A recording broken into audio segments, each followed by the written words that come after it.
বন্ধ করে রাখতে হবে, ঠিক জায়গায় কাজ করতে হবে। তারপর ঠাট্টামি করা ব্যক্তিদের সাথে সেভাবে নোংরা নোংরা কথায় মজা করা, জোকিং করা বন্ধ রাখতে হবে।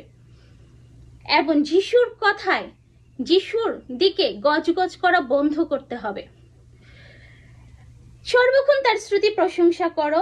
ধন্যবাদ, তোমার মুখ যেন তার স্তুতি বলে, তার প্রশংসা করে, সব রকমের কাজগুলো যেন তুমি করতে পারো। জানেন তো, একদিন আমার বাসে যেতে হলো আমাকে কাজে, তো আমি কানের মধ্যে হেডফোন লাগিয়ে জিজাস প্রেয়ার করতেছিলাম। করতে করতে আমি চোখ বন্ধ করেই করতেছি। করতে করতে যখন কাজের একটু কাছাকাছি যাব, তখন আমি জানি না, চোখ বন্ধ করে আমি প্রার্থনা করতেছি, যিশুর ধ্যান করতেছি এবং বলতেছি, ও যিশু, জানি না এখন কয়টা বাজে। কিছুক্ষণ পর আমি আমার চোখের সামনে দেখতে পেলাম একদম টিভি স্ক্রিনের মতো, এবং দেখতে পেলাম 7:08 টাইম, 7:08। তখন আমি তাকালাম, আমি বললাম, আরে আমি তো চোখের সামনে দেখতে পেলাম 7:08, এটা কিভাবে হলো?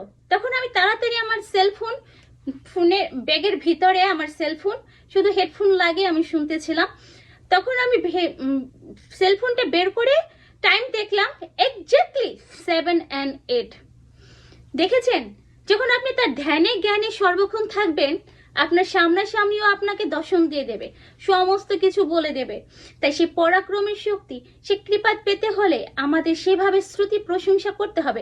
আত্মায় চালিত হয়ে শয়তানকে পরাজয় করতে হবে, হাঁটু গেড়ে প্রার্থনা করতে হবে এবং তরবারির মতো যিশুর বাণী ছড়িয়ে দিতে হবে। শয়তানের গলা কেটে যাবে। ভয় পেতে নেই বিপদ আসলে, ভয় পেতে নেই ক্যান্সার হলে, পেটের মধ্যে টিউমার হলে, ভয় পেতে নেই হসপিটালে পা ভেঙে বসে আছেন। স্তুতি করুন, প্রশংসা করুন, যিশুর বাণী বলুন, আপনি নিরাময় হবেন।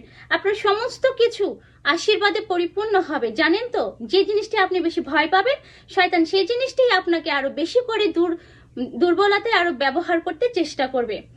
তাই খ্রিস্টেতে আমার প্রিয়জনেরা, আমার যিশু খ্রিস্ট আপনাদের সকলের জন্য পরিকল্পনা এবং আমাদের সবার জন্য প্রথম কাজ সুসমাচার প্রচার করা এবং সমস্ত জায়গায় তার বাণী ছড়িয়ে দেওয়া। তাই আপনার এই প্রথম কাজটা যখন করতে আপনি একদম সাকসেসফুল হবেন, আপনার জীবনের বাকি কাজগুলো আপনি সাকসেসফুল হবেন। তাই আমাদের যিশু খ্রিস্ট সকলকে ডাকছে তার সেই কাজটি করার জন্য।